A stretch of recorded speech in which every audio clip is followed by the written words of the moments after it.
This meeting is being recorded. Hey, everybody, this is Harvey Sluggo Wasserman back for you with the 202 GREEP Green Grassroots Emergency Election Protection Coalition Zoom call. We are going to be taking a deep dive into the 2024 election with the proposition, if it was bought or stolen, how did that happen? How was it done? And we have the great experts on the call, starting with the legendary Stephen Spoonamoore in Pennsylvania, who's been with this issue since 1999. The question for Stephen is, Stephen, in 2024, did we party like 1999? We're also joined by CLINT CURTIS, who has the amazing credential of having testified in Columbus, Ohio, after the dubious election there in 2004-5. We will be joined by John BRAKEY, the pioneer of electronic digital imaging on the balloting and in Arizona, and Ray Lutz, and also Susan Greenhall, John Boniface, and many more. Our very explicit task in today's call, among so much else, is to lay down a very clear understanding and exposition of how, if in fact this election was illicitly purchased or stolen, how was it done? This will be transcribed, and our usual prohibition of four-letter words that are in the seven that are disallowed by the FEC will be in force on that. But we want to really make it as clear as possible. Second hour, we're going to do similar stuff with David Saltman and Charlotte Dennett on what's happened in the Middle East. As we all know, Syria fell. Very interesting and very inscrutable to many of us. So hopefully we're going to have a deep dive on that, which will also be transcribable. But this is the key now. We've been sailing along here as if 2024 was a done deal and a clean election. And there has been Stephen Spoonamoore out there mentioning very much otherwise. I do want to mention before we proceed that my understanding, I talked to TATANKA BRICCA earlier. I don't see him on the call. TATANKA, if you are here, please raise your hand. Who gave me the news that there are negotiations of some sort going on between the Biden administration and the tribes to get a pardon, please God, or whatever is required for Leonard Peltier. And it seems to me if Joe Biden can pardon his son, he can who certainly pardon a guy who was never legitimately convicted of anything, and who will certainly die in the coming months if he is not finally released after 50 years in prison for a alleged act that he never committed. Very clearly, never had a clear or fair trial. So that is going on, and we may have people to talk to that more specifically later on. We will be here. It's 5 o'clock Eastern time. We will be here as usual to 4:20 Pacific time, and we will meet again next week to go deeper into this. Especially next week, we're going to go into the energy situation. I just read an astonishing piece by Lucian Truscott on Substack. Everybody should look it up, about the nature of war and how war has been absolutely upended by what's going on in Ukraine and the advent of drone technology, which has really changed everything. A fascinating piece. And maybe we'll get to that in the second hour if Lucian turns up. However, we have with us now Stephen Spoonamoore. Also, John BRAKEY's on the line. We'll get to him in a while. But Stephen, you have become the prime name out there, and you've been with us in election protection for a long time, quarter century, on the possibilities that everything with this election was not quite on the up and up, to put it politely. So we're going to not make a concrete assertion here, but we are going to ask you to tell us explicitly and clearly, as you are really great at doing, exactly what happened with this election that might give people the idea that it wasn't entirely on the up and up. Well, thank you for having me back, and it's good to see Clint and John and I are on a couple other calls together, and I saw that Lutz and a few other people I work with on other calls are on and off this call. But to clarify, I'm not a lawyer, and I'm not an election expert. I'm a network engineer who mostly builds systems that look for hackers. That's what I do for a living. I build hardware. Most of it is for either the credit card or satellite communications business. And I apologize, everybody. I have to jump off at 5:20 because we have a significant problem with one of my paying customers. So, Okay. Yeah. And yes, to echo that, one of the things that's coming up in all of my meetings now is drones, which are not just affecting warfare, but are affecting a huge number of commercial communications concerns as well. So here's where it stands. I have done I did quite a lot of work for a couple of weeks, and for the last week, I've been mostly pulled into other interests. I shared with this group a while ago. I find it statistically almost impossible, as does a significant number of other people who are statisticians and much better in the space, that Trump won 7 out of 7 swing states just outside the margin of error. There's an additional analysis, 2 of them that have been completed since then. One of them is absolutely stunning. It looks at what's called the 208 hinge counties. They're the counties that are of a scale that tend to be the lead associated with the changing of election. I can send the link from Substack. There's a long article about it on Substack. I looked at the data analysis of those 208 counties, and the only ones that flipped toward Trump, and they all flipped oftentimes in counter to the general down ballot activity in those 208 counties, and that's across not just the swing states, but many states. I would also pull people's attention toward the excellent work being done over at Smart Elections. Hopefully they're going to post it today, but there's a full analysis of every county of every swing state with what is the drop-off votes, which would include both bullet ballots, drop-off ballots, what's called shell ballots. I'm learning all these new terms associated with how people cast votes. And again, the data is just, from my mind, completely weird. If it were one of my banking clients or one of my communications clients and we saw 10, 11% error on one side and 6 and 7% error the opposite way on the other side, we'd launch an investigation and find out what happened, because those sort of numbers are not normal. Part of the Smart Elections team is also giving parallel information with how some of these same states and same counties like Pennsylvania, Nevada, and Arizona performed in 2016 and 2020. And Trump was on the ballot all 3 times, and these strange drop-off numbers that are way outside statistical norms don't exist in those elections, at least not uniformly across the state. There's always a few counties where something weird happened and you get things like that. But so you have all this strange statistical anomalies going on. And then my focus that I have been doing a lot of work on, that work is great, and I've been reviewing it with people, but I'm not the one doing that work. I'm just looking at it and saying, well, here's what I think. The thing that I became very interested in during the time it happened was, why is Elon Musk sending people money to get their street addresses and signatures? And there's now these waves of checks going out, and I'm now working with 3 different groups to collect the names and information of people who are receiving Elon Musk checks who claim they did not actually sign up for his polls or his pledge or his contests. In different states, it was given different names.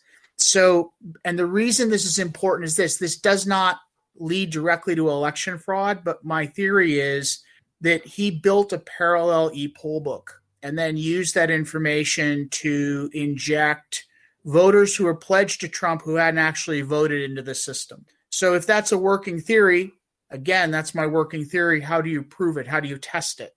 Well, first off, law enforcement should be saying, hey, is this election interference? Is this vote buying? But they don't want to be involved. But what we can do is we can go to people and say, you got a check, but you didn't sign up.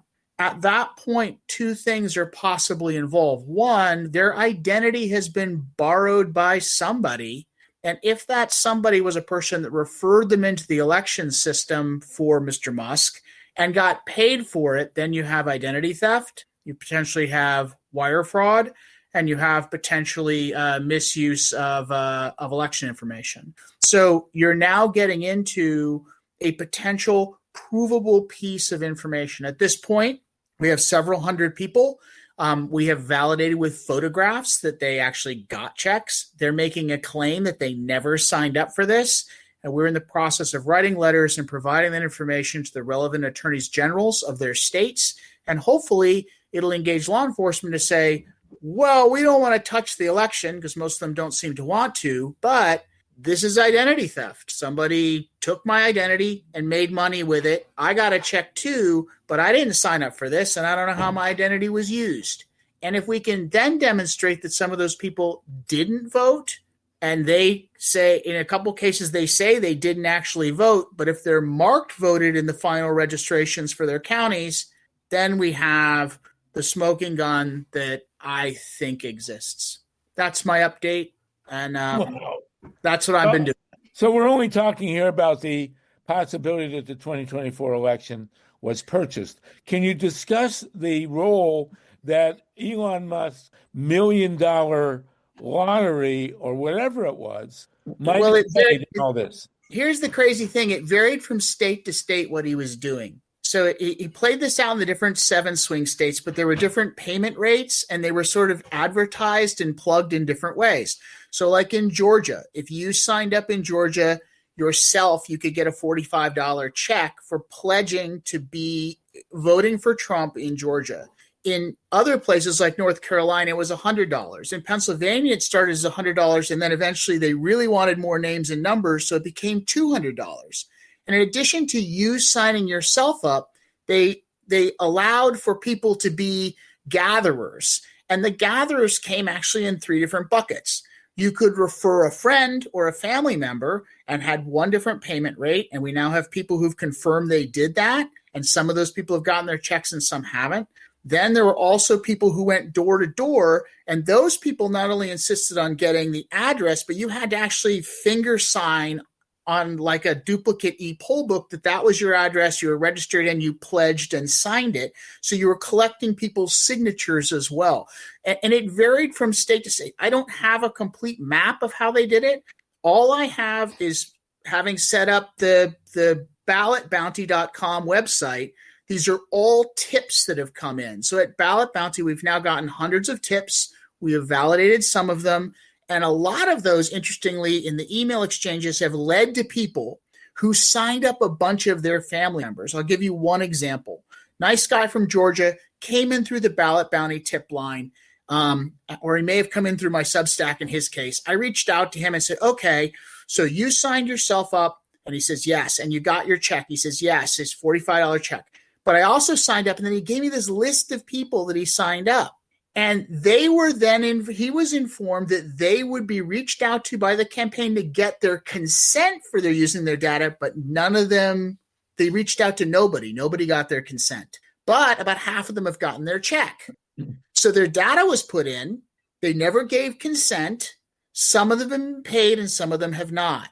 And this pattern seems to, it's highly variable and the rates are variable. But there's no question at this point that there's a significant number of people who did not sign themselves up and give a consent, who did get checks, who apparently are in the system without their agreement.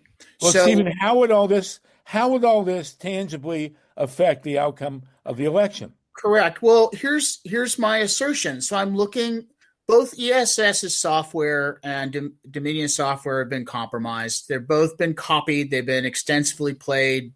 Sidney Powell had copies of it. Mr. Pillow Guy had a conference about the software.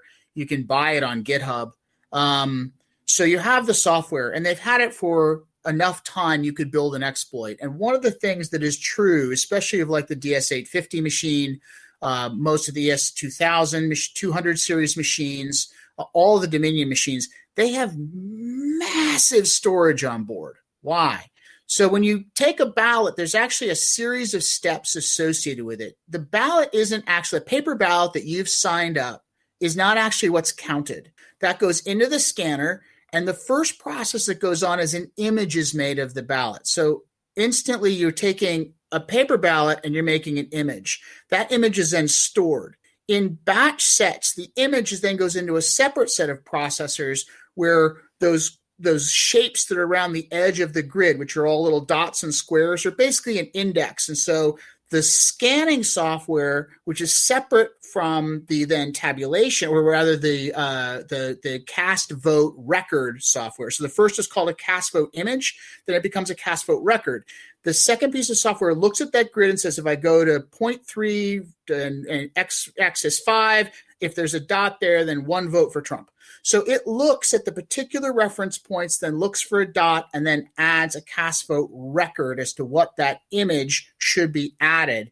Then that set of data is then put into final, or not final, but sub-tabulations within the actual batch of things that's run. That batch is then uploaded to larger processors. Why I'm saying this is this. It would be completely simple to write a script in advance to pre-store ballot images in these machines. You would not know they're there. It would have, you could just make it a time script on it. Clint probably has seen similar stuff to this. There's a time script. I have a series of 500 preloaded ballots. There's multiple gigs of storage on these things. They're sitting there in a file. Ballot comes in, first image scan, first read. Is it a ballot for Kamala? Great. Take that image out, replace it with one of my stored images for Trump. And if I have pre-pledged people and a poll book, that's one way to do it. And the so second you're saying that Trump, that Musk could have built an electronic army of votes that he could flip to Trump? Correct. And he used the $1 million lottery to build those names? There is no logical way to line up with the data as to the way the 7 swing states performed unless somehow votes were injected. And I'm trying to figure out, and you know something great, somebody open up the boxes and actually hand count the ballots and prove me wrong. Until then, I'm trying to figure out how it could have been done. So you're saying that the only way to find out if this proposition that there was electronic theft based on the ballot imaging would be to actually hand count the paper ballots. That's great. That's what should be going on. That's what should be going on, yes.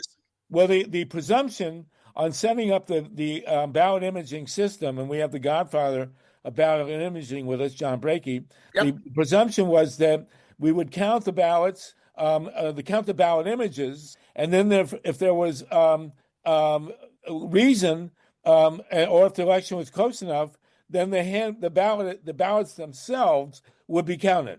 But the ballots themselves in 2024 have not been counted, and the Democrats have not called for them to be counted. Is that correct? You got to say, shaking your head won't do it here. Yeah, for our radio audience, he's nodding in the affirmative. Yes. Oh, yes. For our radio audience, Stephen Spoonamore has assented to what I just said.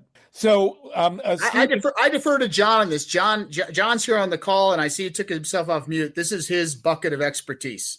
But you're saying basically that if we relied, if all the media and all the government and all the election boards relied on the ballot images without counting the paper ballots, it is possible that the ballot images are wrong because the ballots have not been checked.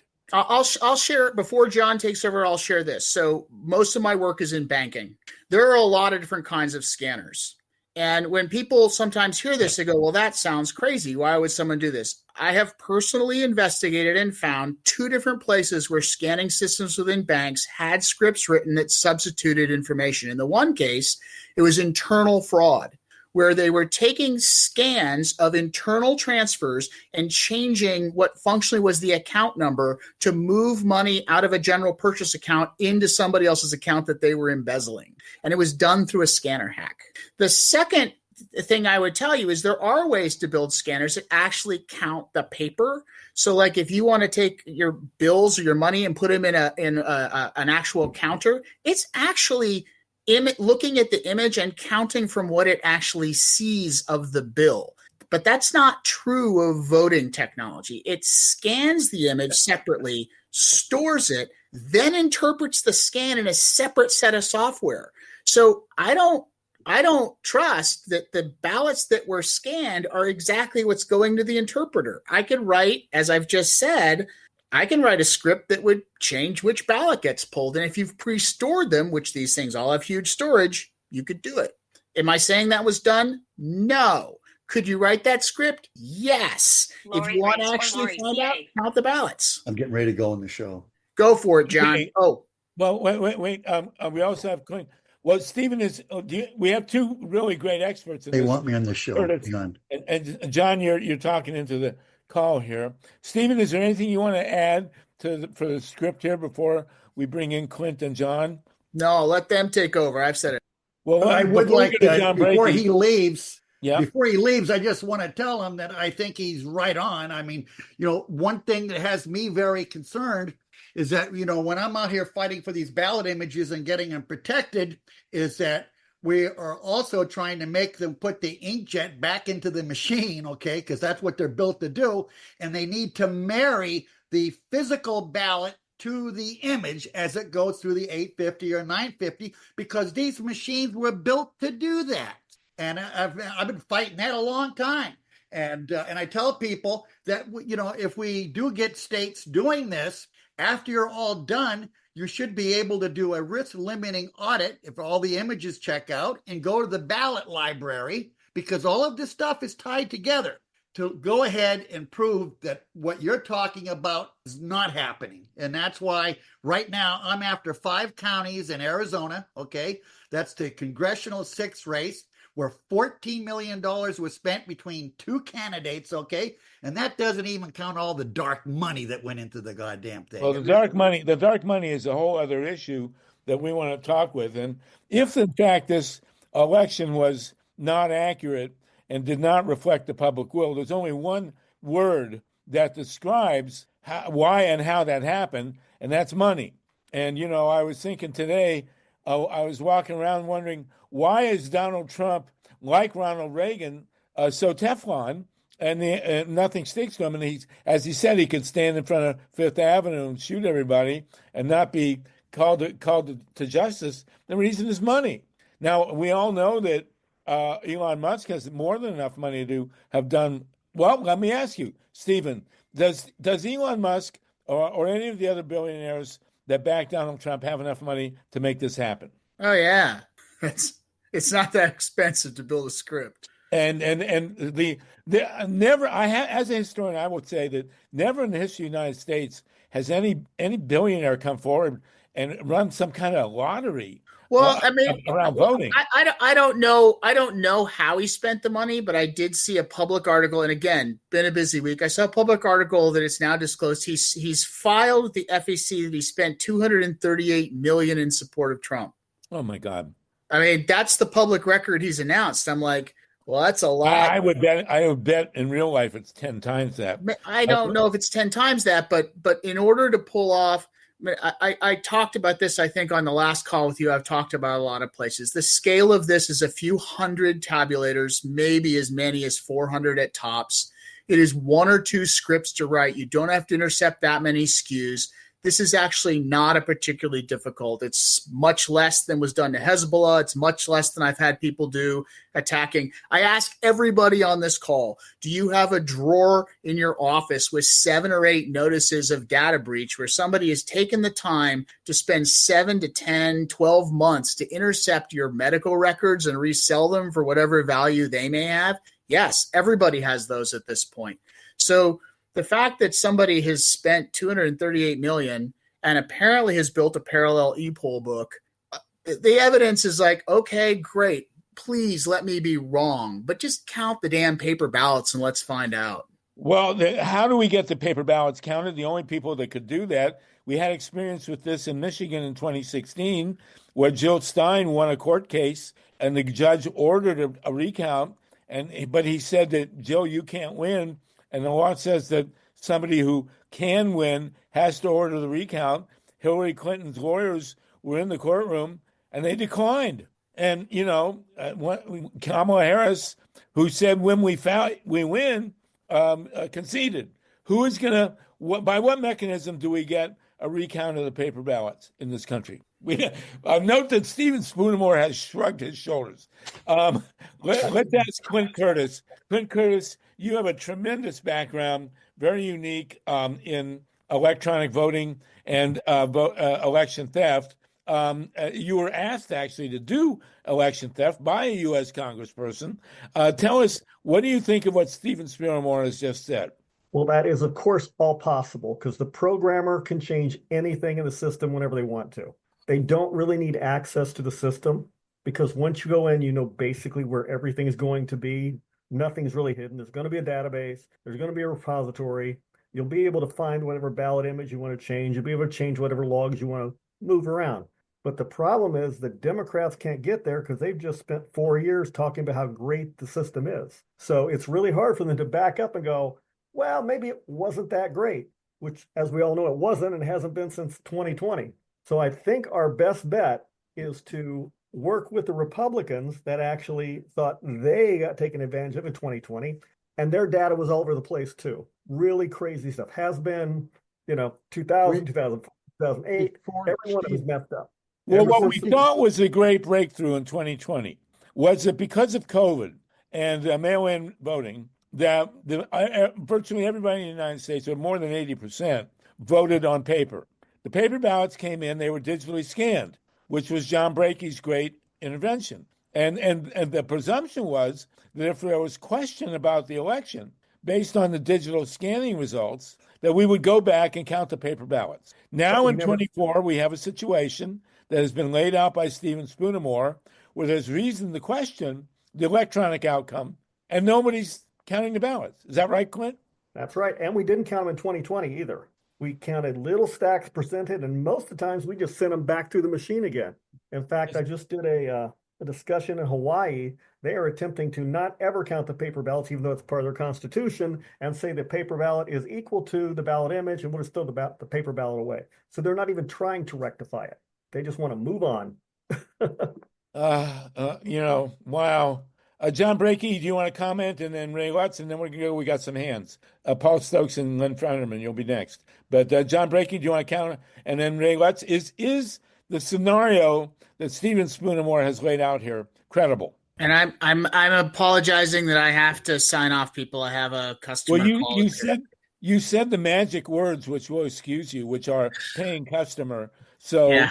But please come back again next week. I will. And Clint, good to see you. And John has been on multiple calls with me. Ray was on a call with me earlier today. Hopefully they can pick up and add value. So, and next week I'll have an update, if you'd like, about what we have found out with our building the poll books, and we'll have our first responses hopefully back from some AGs. Thank you. Thank you so much. Great. And Eleanor LeCain, you're on as well. If you want to jump in, we'll welcome your comments. John Brakey with CLINT Curtis and Ray Lutz now. Is the scenario that Stephen Spoonamoore has laid out here credible? And what do we do about it? I think it is. And, I think the real thing is that we should never walk away from a ballot box wondering if it's real or not. And, there are anomalies that need to be investigated. And it seems like the Democrats, like always, are afraid of looking like a sore loser or something, or hypocrites, that they're not. And, I'm moving on 5 counties, the CD6 race, okay? Cochise County is an interesting county. I've been watching them pretty hard for a number of years. They had a bomb threat. And then that was another thing, actually, Stephen did not mention. There were, 80, 90 bomb threats in key precincts around the country. Is that true? And I was told in one precinct they abandoned ship, and you couldn't vote until like 9:30 at night. And in other counties, they just ignored it and walked right through. Clint, do you know anything about bomb threats in the situation, or Eleanor?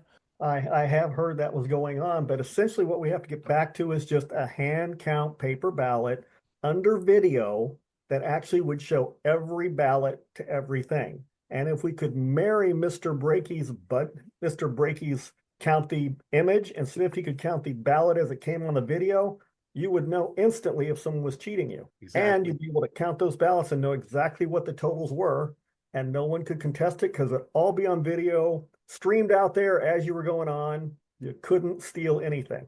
I have a website, handcountusa.com. We did a test of it down in Texas, Dallas, I think, and you could count the entire election in 2 hours all across the country and be done with it. And then by using the verification software that counts it for you, you could double verify it. That pretty much would tie it all together. Can you put that website on the chat, please? And I'll, of course, put it into the article as well. I mean, that's an interesting assertion. Ray Lutz, you're the one of the audit experts. What do you have to say about all this? And I'll ask Eleanor LeCain and then Paul Stokes. Oh, thanks, Harvey. Yeah, sorry I'm a little bit late. Yeah, I have to go along with what John said. Basically, we don't have to come up with a bunch of scenarios to say maybe this could happen or that could happen. But I'll tell you, this year is one of the most suspicious looking years I've ever seen in my life. I mean, we have people, think about it, spending hundreds of millions of dollars on this election just to tamper with it. They've stolen the equipment. This has never happened before. They circulated the code on the internet. That's never happened before. They discovered backdoors in the code where people anywhere could insert votes into the results. That hasn't happened before, that we know of, at least.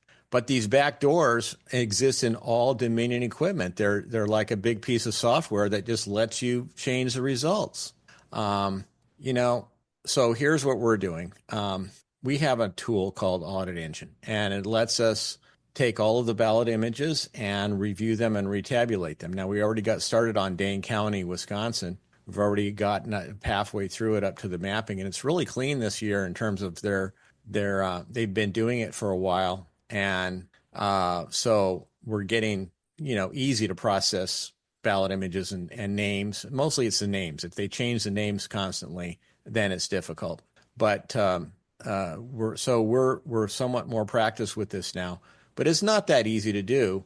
It's pretty complex, and I don't quite agree with CLINT Curtis that it should go on video. But I'll tell you what, taking a picture of every ballot is just about the same thing. You get a nice, clear, still picture of every ballot that you can let software analyze. That's better than a video, and okay.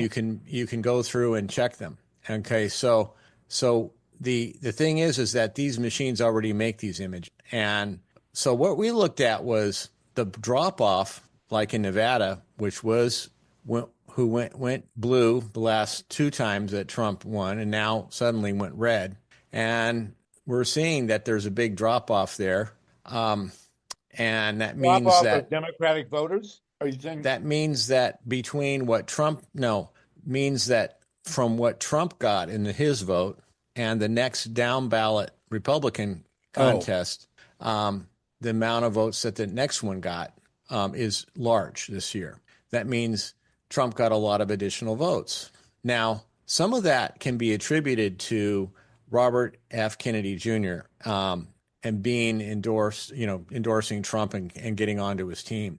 There's a lot of people on the left that did like the guy, and he used to come to our things, and we'd actually pay him to speak. So he has a lot of people following him, and that may have had a big impact, I think. But still, here's the deal: we want to look at these what we call split ticket counties. That is where Trump won and the down ballot Republican lost. And that means that the Republicans have a stake in it as well. They think, Kari Lake should have won, and so there was probably Democratic tampering to make Kari Lake not win. And we're saying, no, it's because Trump, there's something going on with what Trump got there. But the work that we're doing is confined, unfortunately, to the distance between what was scanned and what the results were. So we're not getting into the information warfare problem, the bombs, the threats, the intimidation, all of the payoffs, the bribery going on before the election. It's incredible what happened this time. And those things are supposed to be illegal. You have a repeat of what happened in 2000 in Florida, as documented by Greg Palast, which is an enormous attack on the voter registration rolls, and the removal of countless, apparently, many thousands of suspected Democrats, which certainly happened in Georgia, as per Greg's Vigilantes Inc. film.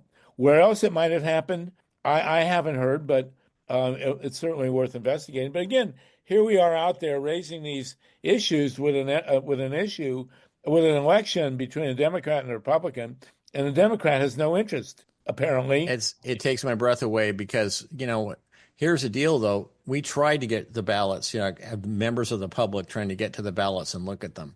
And you have to have some sort of a claim, like we think there was fraud. And they say, well, what fraud? Show us what. And then you go, well, in order to show you, I need to get to the ballots. And they go, well, too bad you don't have any evidence then. And so, right. So then what we decided. Catch-24. Well, and this is the thing about, getting to the images, that it was such a good concept.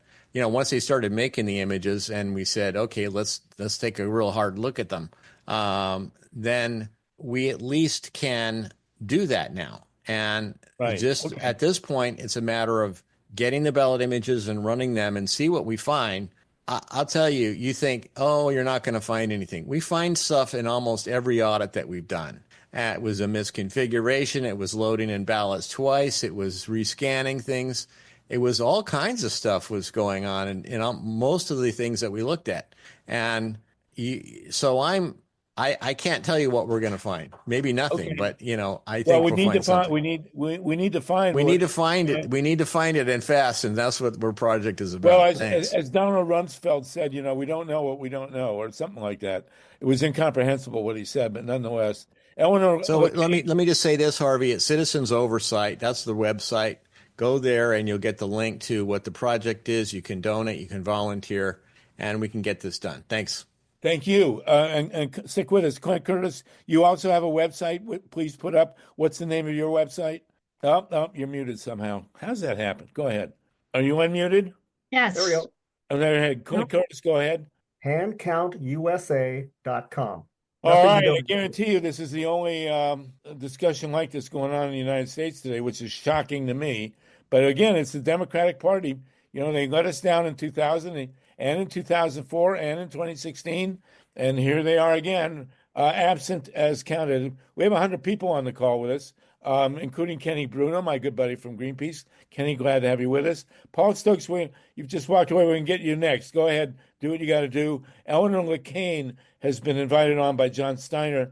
Eleanor, what do you want to say about all this, please? Eleanor is a great expert here. Yeah, thanks so much, Harvey. Thanks for all your good work. I appreciate everyone for being here to focus on this important issue. I started looking into election integrity issues in 2004 when I worked in Florida on the Kerry Edwards campaign, and I was getting calls all day from people saying, I voted for Kerry, but it showed up as Trump in the machine. Does that mean I voted for Trump? And it was deeply disturbing. Bush back then. I'm sorry. Yes, Bush. Okay. Go ahead. It was deeply disturbing. So that I set up a team then called Audit the Vote to investigate whether there was something fishy going on and how did that happen. And I won't go into the long story. And however you were in on that, and Clint and a number of other people. But that was 20 years ago. So I'm sure they've perfected the ability to do the rewriting of the software in a way that it wouldn't be as visible as it was for some people in 2004. So that is to say, in support of Stephen Spoonamoore saying you can rewrite the code in a way, you could say every third vote for Kamala Harris gets counted for Trump. They could do that 20 years ago. I think they could do it with greater sophistication now. Second point I want to make is another data point I haven't heard people talking about is, we know the polls were showing neck and neck, closer than 50-50, according to some of the top pollsters going into it. And in fact, several of the U.S. Senate races in the swing states were extremely close, like under 1%, 0.5%, and so forth. Three of the women Senator Democrats that won re-election did it by the hair of their chinny chin chin. And in those same states, Trump is coming off with his 3 or 4% margin above Kamala Harris. That just doesn't make sense. So, that alone is not sufficient evidence to say this election was stolen, but it is more evidence that shows something fishy is likely to have happened here. And what I would like to know, I mean, I have ties in to the Kamala Harris campaign and into Democrats. What I need is one clear statement made that's current.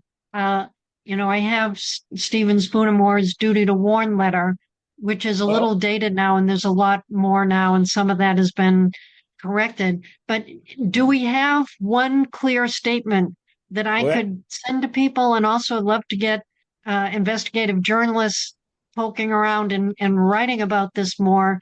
But I need one clear statement written summarizing, here are the concerns around this election. This is not tinfoil hat time. This is election integrity, the future of the country at stake by stuff very fishy. And with Trump having said before the election to his voters, you don't have to vote because I'm going to win anyway. So, and nobody's mentioned the Russians so far, and the Russian interference clearly in 2016, much of which was laid out in the report about that election by Robert Mueller. But the Russians have been engaged in various activities since 2016 campaign on through now, and they have a lot of cyber capacity. They have thousands of people who can write the software and interfere. We know in prior elections, the Russians had been probing each of the 50 state election systems.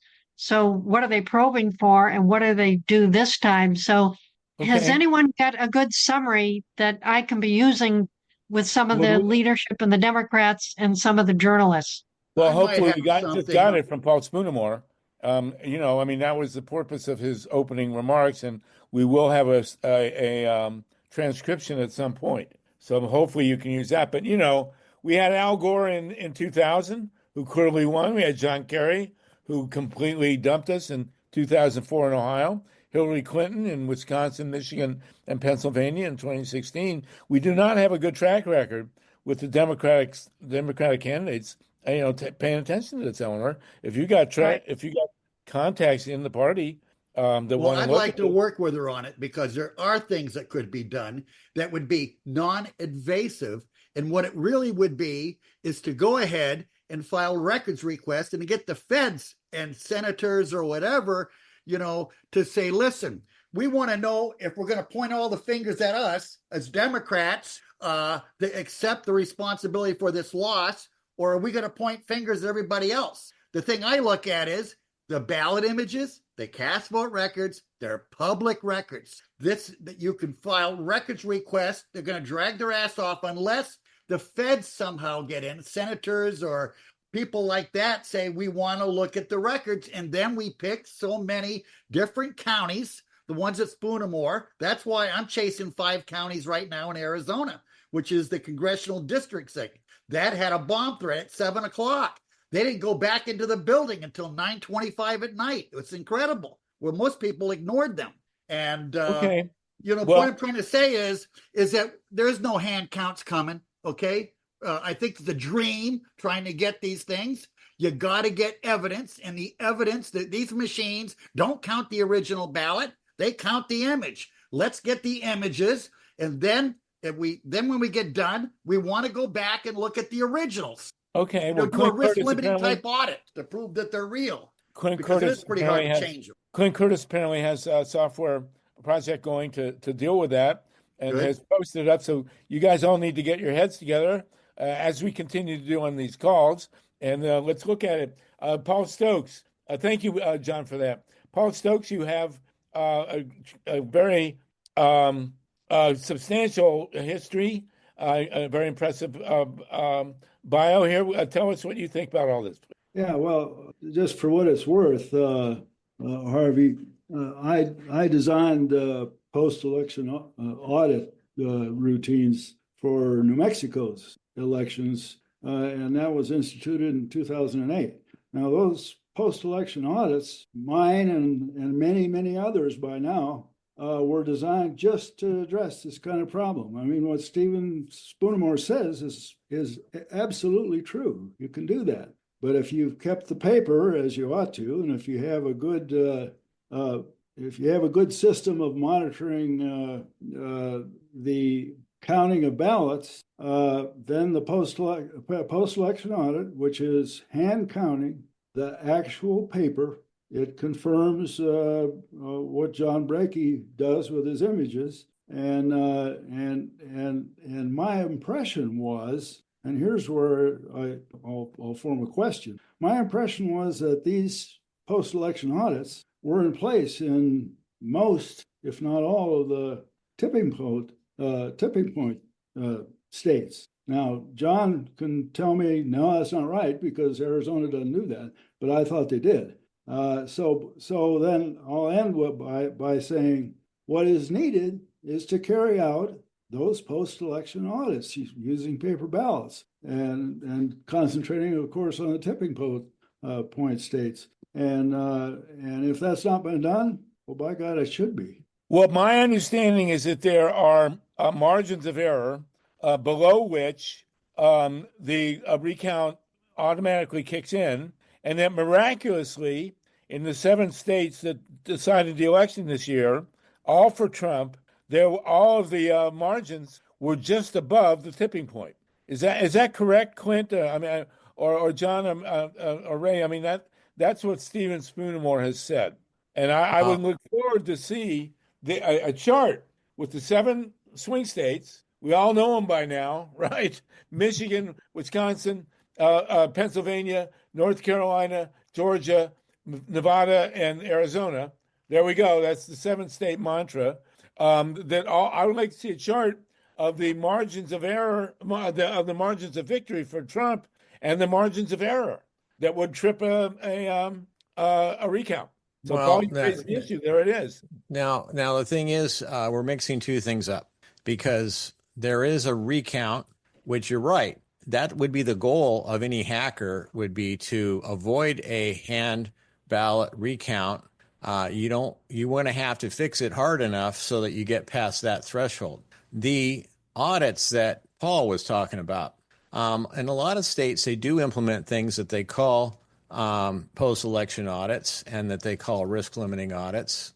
And most of these, first of all, are done by the election officials and the staff that just completed the election. And they almost never will find anything saying that their own work was faulty. Unfortunately, when you ask people to audit their own work, they find a way to make it sure that it comes out absolutely clean. Los Angeles was doing this, and they admitted it to me. They would rescan any kind of a batch that came up faulty, and they would get a new report for it, and they would compare with the new report, therefore never looking back at the computer report that could have been hacked, and it would cover up everything. And so this is why we're at kind of we're in a catch-22 kind of a thing where we can't trust the people that are doing it. We can't trust the Department of Justice to do anything. We can't trust the Democratic Party. And let me tell you, I had a volunteer just have a meeting with Adam Schiff, and basically they said, look, we're not going to even mention this. There's no way in hell anybody in the Democratic Party is going to talk anything about that the election wasn't good. And the same with Common Cause has come out against looking at this, League Win Voters. They've all come out against it. And this is why we have to, unfortunately, turn toward the Republicans who have been very helpful with me and the audits that I've been doing because they're actually interested in this stuff. It's crazy. Right. Well, we know that Elon Musk had the money and the technical expertise to do what Spoonamoore said. Of course, we know he's also way too committed to democracy and personal integrity to ever consider such a thing. Clint Curtis, we're going to go to LYNN FEINERMAN in a minute, but Clint, you wanted to speak again, please? I did, because sometimes when the audits catch something, like there was one done on a race in Georgia, they found out the race was completely wrong and the person had won instead of coming in last. They were off by 3,000 votes. So, of course, they counted the rest of the races, right? No, they fixed that race and went on about their business. So the audits don't really catch anything. And in fact, they're trying not to. If they did what they were designed for, they'd have a chance, but they're actually used more for cover than for actually going through the process and trying to actually find out what's wrong. Otherwise, you would have recounted that whole system. Well, could there be an independent audit that would be reliable? Is it physically possible to do such a thing? Actually, no, and that's why we have to actually have a multitude of audits from different people that are checking each other and arguing over the results. You know what that's called? Science. Science is where you're not sure of the result and you have to check each other with experiments and figure out what this thing is. But the trouble with all of the hand counts or even the ones on video or things going on inside, there's lots of ways to cheat on those too. You know, you may say, oh, no one can cheat because I got it on video. I can guarantee I can come up with 1,000 ways they can cheat. And it's easy to do now with the machines. It's easy to do then. And it's very, very hard to set up a system where a compromised official can't cheat on something. And so it's very difficult. And if we get compromised officials in, which they kind of staff the various election offices, the Department of Justice looks like it's going to be corrupted. All of these places are now becoming corrupted to the point that they're not going to be able to help us at all. Well, thank you for that. Clint, did you want to jump in? Yeah. I would accept that challenge. If you go to Hand Count USA and you look at it and you watch the people actually showing the ballots, you can read them. It's on video. You can see if they're moving. There is no way to cheat it. It actually has a double score to actually check it. So you know each one is correct, and then it's corrected on a secondary checking score. Or you can't move on to the next ballots. So we'll handle it offline, Clint. We'll handle it offline. All right, you guys should talk. We'll have you back next week, and we'll see what you guys have said to each other. Clint, we appreciate that. We need to be supported, by the way, this call. We got some good people, good donations last week. If you got a minute and a few bucks to throw,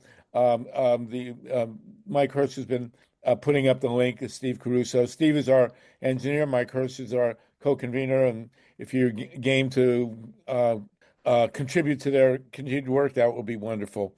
Okay, LYNN FEINERMAN, and then we'll go back to Paul Stokes and Melissa Richardson. Oh, TATANKA? What happened to TATANKA? Go ahead, Lynn, and then TATANKA was next. Go ahead, Lynn. Neil Penn was in the queue as well. Oh, okay, Neil. Okay, go ahead. Lynn, are you muted? Oh, God. Let's get you unmuted here. There. Hi. Go. Yeah, I just wanted to return for a moment to the question of dark money. I don't know if everybody knows this, but Dominion voting was founded by arch-conservative evangelical Christians. That's where it comes from. And, if we look at a spat, shall we say, between Trump and Dominion after 2020, we might be able to believe it, but we also might be able to conclude that, in a sense, Trump was doing precisely what he does all the time, and that is blaming the victim, twisting things around so that it looks like he's against Dominion voting, when in fact Dominion voting is a player in all of this. Which brings me to the influence and the inordinate amount of money that Opus Dei has. Opus Dei is a Catholic, part of the Catholic Church, more and more in conflict with the Pope, supposedly, but it is under the direction of the Pope. It has a load of money. They have trained their people to be a combination of church operatives and capitalist super earners. And I would be willing to bet that that's where the connection is. Even if Opus Dei does not have, shall we say, a connection at the top of the corporate heap. They do. It's Steve Bannon. Steve Bannon is Opus. Interesting. Very interesting. So anyway, anybody who read the book about the I can't remember now, the Da Vinci Code. Yeah. Da Vinci Code is actually one of the most radical books ever written about the Catholic Church. Yeah. And in it, Opus Dei is a very powerful player. Let's put it that way. Yeah. Now, Opus Dei is written about so that you can get to know it a little better by Gareth Gore. It's a new book, relative new, called Opus, and I'm in the process of reading it. I think that we need to be able to uncover the masks of those who are really playing here. If you read, as I recommended earlier, if you read House of Trump, House of Putin, you also get a very clear idea of how Chabad is laced to this. Okay, so I'm sorry, go ahead, Lynn. We did have the author of House of Trump, House of Putin, whose name escapes me at the moment, on our calls, a while ago. He's a brilliant guy, and it's a great book. So thank you for inviting. Craig Unger, I believe. Craig Unger, I believe is his name.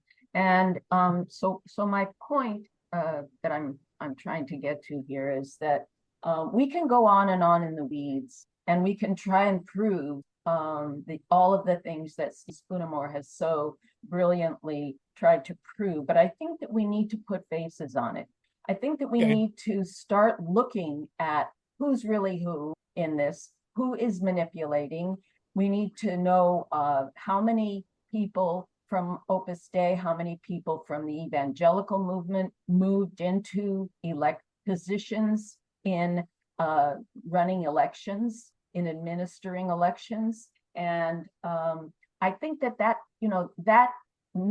can be done and needs to be done. I think that it's become quite clear that touchscreen voting machines in particular are very easily manipulable. Right. So, we had hoped found a way around them with hand-counted paper ballots that were digitally scanned, but now we see, difficult to put it that way. Sluggo, real quick, Lynn, could you please announce your excellent podcast? And thank you so much for the investigative reporting and interviewing that you do.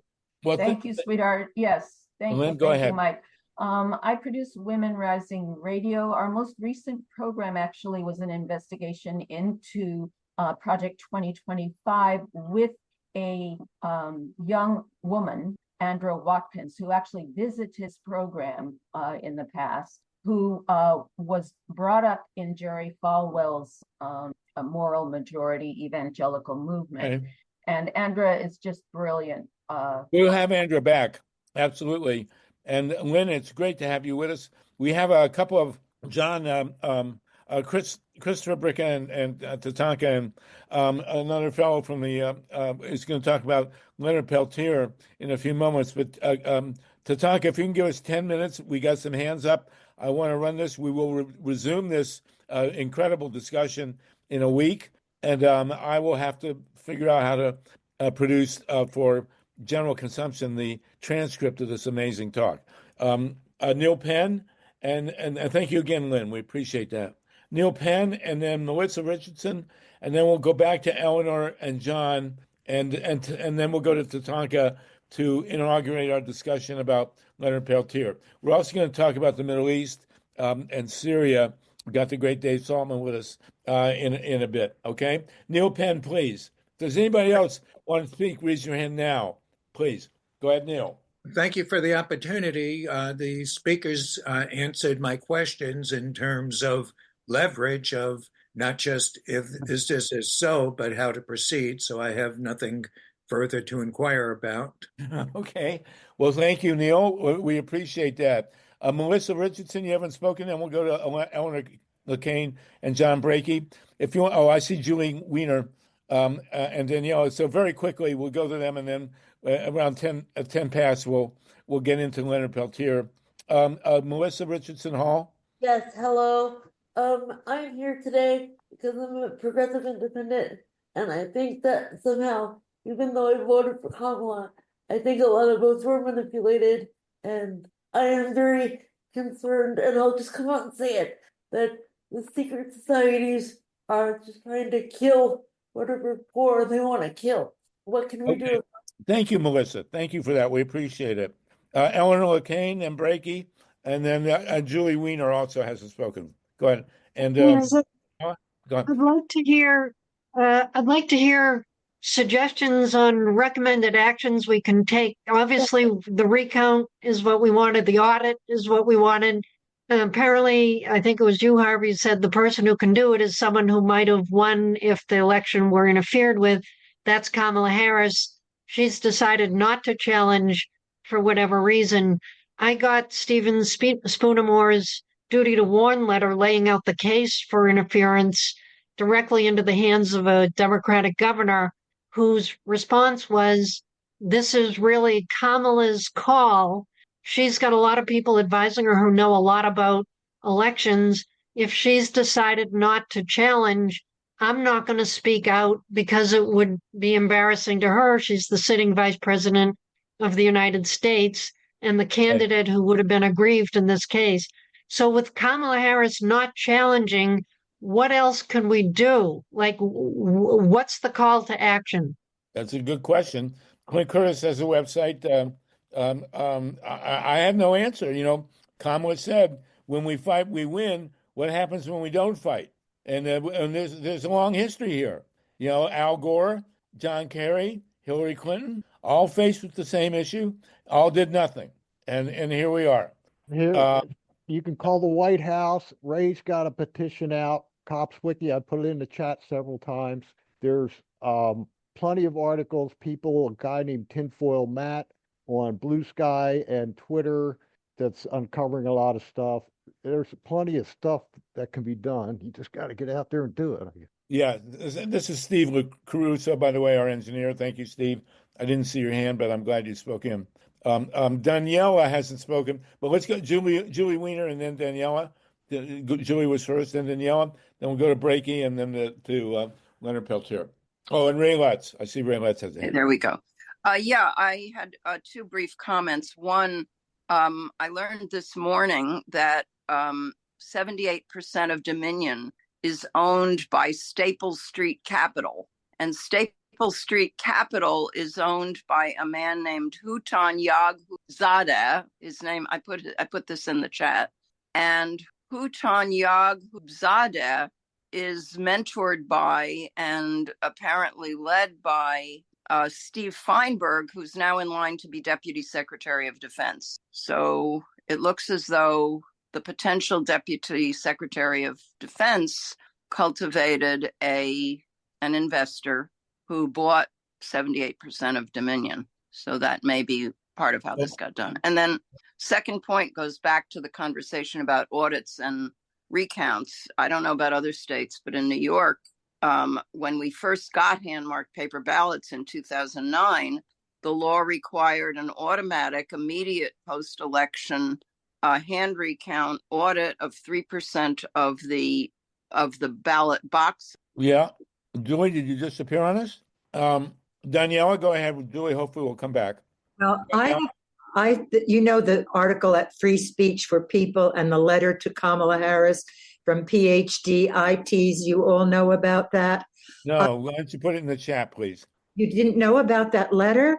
I've been sending it to all the. Yes, we do, Harvey. We do? Oh, okay, sorry. That's Duncan Buell. Duncan Buell, yeah. Letter. That name I recognize. Go ahead.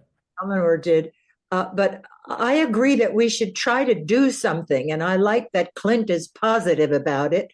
And I feel that if we send that letter, plus a link to the YouTube viewing of Vigilantes Incorporated to senators that might be empathetic, like I've been sending it to a direct email of Senator Sheldon Whitehouse.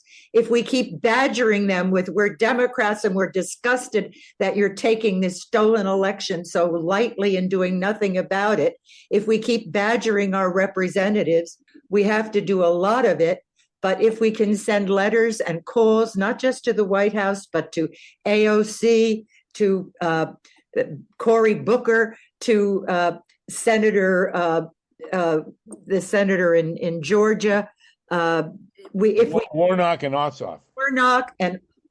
If we send to people who might be empathetic with our cause of a stolen election, we need to circulate the link to Vigilantes Inc. and the letter at Free Speech, which is a PDF that you can copy and send. But when you send your letter, you put all the names of the people who signed that letter, who are very impressive PhDs of IT. So Okay. rather than sitting here, we should at least try doing that, badgering the senators, bird dogging them with our evidence, whatever evidence. All right. Well, at very least, we have to find out what happened. I mean, we eventually learned what happened in Florida 2000. We certainly know what happened in Ohio 2004. A little foggy in 2016 on Wisconsin, Pennsylvania, and Michigan. But we got to be clear moving forward.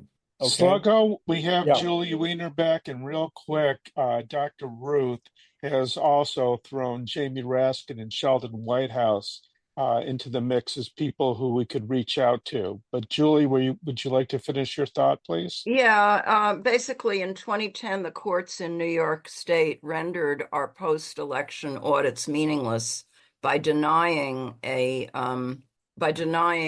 the supposedly losing candidate the right to get an escalation. There should be an automatic escalation, or not automatic. The commissioners could call for an escalation, but the courts interpret it as, but a single commissioner can't call for an escalation. So that means now we've got a partisan veto of any escalation. If the 3% of ballot boxes, if there's discrepancies, you'd have to get both commissioners now to agree to escalate. And of course, the commissioner who represents the winner isn't going to ask to have a recount. Julie, real quick, you point out the problem with the catch 2024, as Sluggo referenced it. You need to prove irregularities to get a look at the ballot box. And then you need to look at the ballot box to prove the irregularities. But even though there were irregularities, there were discrepancies, the courts wouldn't allow any further counting. There's too few discrepancies. If you multiplied the number of discrepancies by the total number of, by the percent that it represented of the votes, they decided it wouldn't change the outcome. But of course, 3% of ballot boxes is not a representative sample, but the court refused to listen to a statistician. Thank you so much for that, Julie. That's absolutely imperative that we all understand that.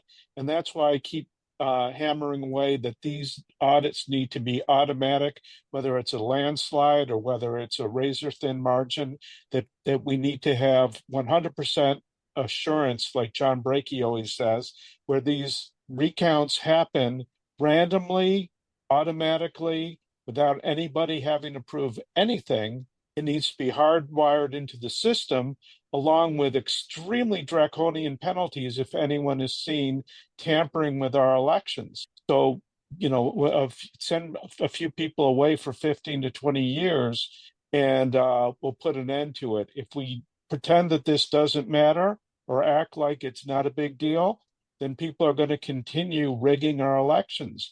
And if they can do it, and there's no penalty for doing it, you can count on them doing it. Right. Well, the problem is getting our electeds who work for parties, that work for the corporations, that want to choose who gets in. I mean, we've got an old problem in the United States with controlled elections. All about money in the end. Ruth Strauss, please. Then we go to BRAKEY and Lutz, and then we're going to move over to Leonard Peltier. Ruth Strauss, go ahead, please. Oh, actually, Steve said what I wanted to say about writing Jamie Raskin in addition to the other names that have been mentioned, but also to put, hopefully it'll be okay, names like Ray's and John's and Clint's, John Spoonamore, as well as BRAKEY, so that they can contact them, and if you can, get their emails in there. Thank you. Thank you. All right, we're going to give a wrap up now to Ray Lutz, Clint, and John BRAKEY, and then we'll go to TATANKA. Okay, thank you. Hey, go ahead, Ron.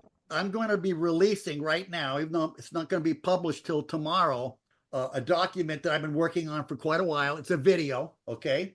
And it's also written up, so you can go either way. It's going to be on Substack, posted tomorrow, but I'm going to release on the deal here. And it's called Reclaiming Trust, How Transparent Election Can Save Money and Strengthen Democracy in Arizona and Across Arizona, America. And it's a story about Pinal County and Cochise, and there's 5 counties I'm chasing. And because, all the time, they tell us that they know their election system is good because they ran a logic and accuracy test. And Okay, this John. document, I completely destroy. I've seen logic and accuracy is an important test, but it's not an audit. Okay. Right. Thank you, so John. I got video testimony from a guy who was NSA for 37 years, explaining it. And it goes into something very troubling about Pinell County. Pinell County had a situation where one of the board of supervisors was running for sheriff, and he claimed his election was stolen. He was on the election board. He claimed it. And they would not let him hand count. They would not let him check the ballots. They went out and hired a big law firm, and they spent $150,000, okay? And they never looked at a ballot, and 36 times they mentioned logic and accuracy. And it was just incensed. It really did. Well, listen, I've seen it. It's very good, John. We appreciate that. And so that story reminds me of when Charles Barkley claimed that he was misquoted in his autobiography. Okay, Ray Lutz, and then CLINT Curtis, and then we're going to move to Leonard Peltier. You guys have been great. John, thank you so much. Ray, really appreciate it. And Clint, go ahead, Clint, please. Ray, rather. Ray, and then Clint. Oh, okay. So, yes, thank you, Harvey. Yes, so look, we got to look at where we are right now. We're not going to be able to get to the ballot, the paper ballots, in any way that I can tell, because the only way to get to those is if Kamala Harris says, I don't like the result. The other way to do it would be to go to Carrie Lake and have her complain and maybe get to the ballots through that. I'm willing to talk to her. If we can get even to the ballot images in Arizona, we'll be good. But we do have this other way of doing it, which is by the ballot images. And we've got the tool. We can do the audits, and we can do it independently, which is better than trying to ask the election department to recount. I'll tell you, I've watched the recounts, and the people doing the actual recounting are not cheating. And cheating goes on at other times. Okay, cheating goes on when they find a mistake and they cover it up. The cheating goes on when they say, "Oh, well, we'll fix that." And they're not supposed to fix anything during an audit like this. They're supposed to let everyone know what happened wrong, and then they get to multiply it up, and they don't want to do that. So that's why it gets hard. So we have to, and I'll tell you, I've gotten nowhere with the Democratic Party and the Common Cause and League of Women Voters. No one's doing it. I think we can expect to get nowhere with the Democratic Party. I think that what we have to do is build a record and just keep doing what we do. So that's where I'm going. I'm going down that trail. We're doing it. We're going to be doing the audit. Join in, watch it. At least get on our list and take part. So we appreciate that. There's help that people can do. We have a mapping phase where we have to put the bubbles on the ballot where they are, and it's just a matter of mousing over and clicking. And we need to have people to help us with that too. Thank you. Well, we're grateful that you're doing this, John. You're keeping on the case, Eleanor LeCain. We can't let this go by. Obviously, we're not optimistic that we're going to be able to reverse this, or even that we get the Democrats to pay attention. They never have. But we got to do what we got to do. CLINT Curtis, we get the last word, and then we're going to move to Leonard Peltier. Clint, oh God, you're muted here. There we go. Okay, you're good. You're good. Essentially, in my opinion, we have to go beyond the tools and trying to check them, because I don't care how good our audit is, and if it's even accurate, nobody's going to believe it anymore. We actually have to let the citizens see for themselves that the count is correct. Democrats don't believe Republicans. Independents don't believe anybody.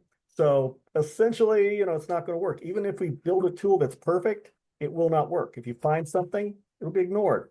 So I think paper ballots on video, let everybody see it. I agree, but the question is defining it, whether it works. We're not going to be able to reverse this election. We're probably not going to be able to get the Democrats to pay attention. Weirdly, after 2004, the Republicans were way more responsive than the Democrats, even though they won the election. Now, let me respond to that real quick. Because there's a little bit of something we need to talk about. If you find something that's wrong, I don't care how you do it, then that is wrong, and you can bring it to everyone's attention. Right. What you can't do is prove that something is right.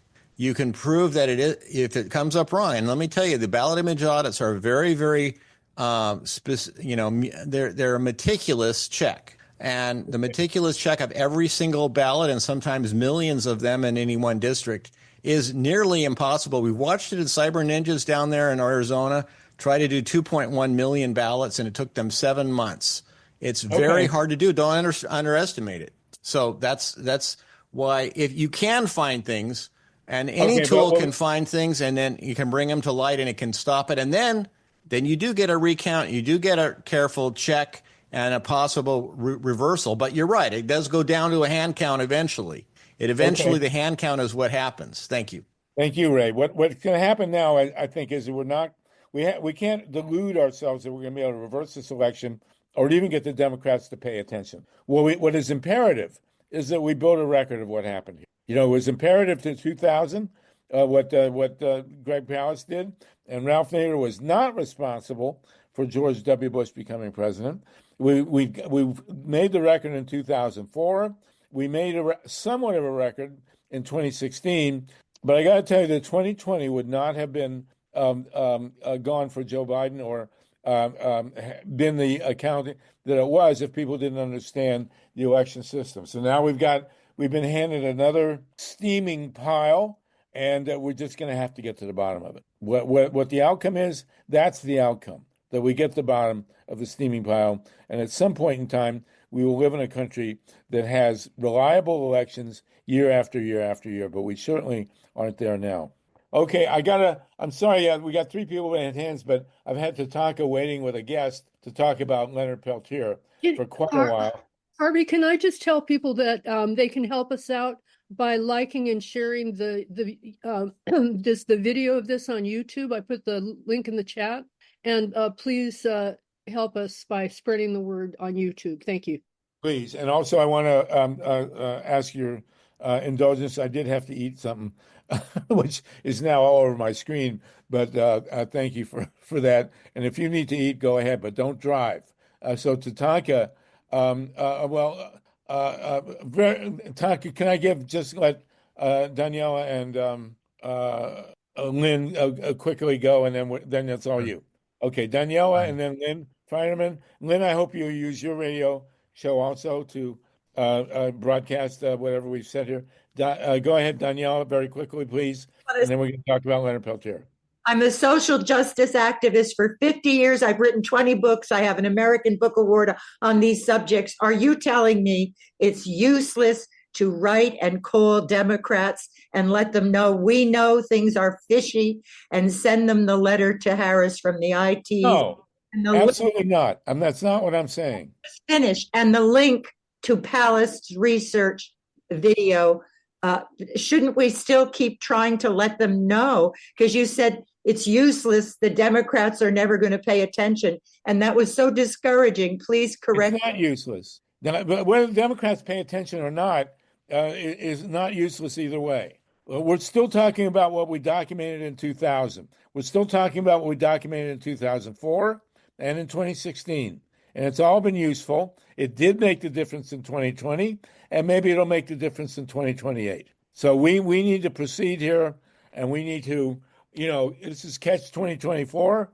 We have to document what happened here, make the record, and act on it. But I would not be optimistic about the Democrats. They've gone to sleep every time. I know, but we've got to let them know we're aware, and especially for the midterms, we might have a chance there. So yes, we do. Well, at some point, as I say, we are going to have elections in this country that are reliable. Yes. And small D Democrat. And weirdly enough, we've gotten better responses over the years from the Republicans, who don't seem to care that we're saying they stole the election. They just want to know what we know. The Democrats are completely disinterested, as best I can tell. So we got to do what we got to do. Okay, thank you, and thank you, Daniela. I put in the chat your bibliography. I'd love to see what you've written. And everybody, write me Solartopia@gmail. We are going to start segueing into Substack and Blue Sky, which I call Blue Ski. And we do want to expand our reach. And Myla's right. Please contact us and help us out as we go forward. Now, another guy who's been helping us out is the erstwhile chair of the KPFK board, the most thankless job ever invented in the history of the human race, where we have people who seem bent on making sure we don't get anything done. But TATANKA has been a great chair and continues to do it. And he's also in touch with the indigenous community. We are desperate to get Leonard Peltier some kind of justice. TATANKA, can you tell us about that, please? Thank you, Harvey. Well, our guest had to usher he couldn't wait this long, and he had to usher a patient into a medical facility. So he said it's possible he could be back. He could be back by 4 p.m. He's back. He's back. Adam, great. Oh, terrific. Terrific. Well, I want to introduce Barbara Wright raised hand. What is that? Yeah, Barbara Wright. Okay. I just can't. I want to introduce Adam Thunderface via Gomez. Is that right, Adam? Yeah. Yeah. And I am just meeting Adam right now because I was referred to him by Tony Gomez of AIM and Long Term, who was introduced to me by Nana Alejandras of Barrios Unidos. Anyway, Tony why Gonzalez. don't you, Tony Can you Gonzalez, give us, I'm sorry. Adam and TATANKA, between you, a couple of words, a couple of moments on what's happening with Leonard Peltier, please. His main chance right now would be executive clemency from Biden, and especially if Biden's gonna pardon his son, then he at least can do this for the Native American community. Leonard's 80, being there 50 years. There's so many inconsistencies with the court case. There was most reliable evidence to show the connection of his gun being the gun that shot the agents. What was a firing pin test, and that firing pin test was withheld. And so a less reliable test that showed some kind of connection was a shell casing test, and that's what. But during that time, the FBI lab that did come out where they were withholding evidence in a number of cases. Leonard Peltier's was one of them. So that's just one of the main things that happened. Is there dialogue going on between the people who are trying to release Leonard and the administration at the top levels? I know that they've been trying to. I haven't heard any confirmation. I don't know if you heard if Tony had any information on that, TATANKA. Tony said that this is the annual getting together of the indigenous tribes, and they are in touch with the White House today. At some point, someone will, probably in a side conversation, pop the question about compassionate release. And we don't know anything yet, but this is the closest we're coming as it gets down to the wire to that appeal. And I think there's someone who Biden has already released, his son, and the appeal will be to release Biden. Now, to release Leonard. Yeah. So we'll find out. That's all we know. Yeah, is there anything we can do in the interim? Definitely, yes. You can. What? We can flood the White House with requests for executive clemency for compassionate release for Leonard Peltier. I've been calling.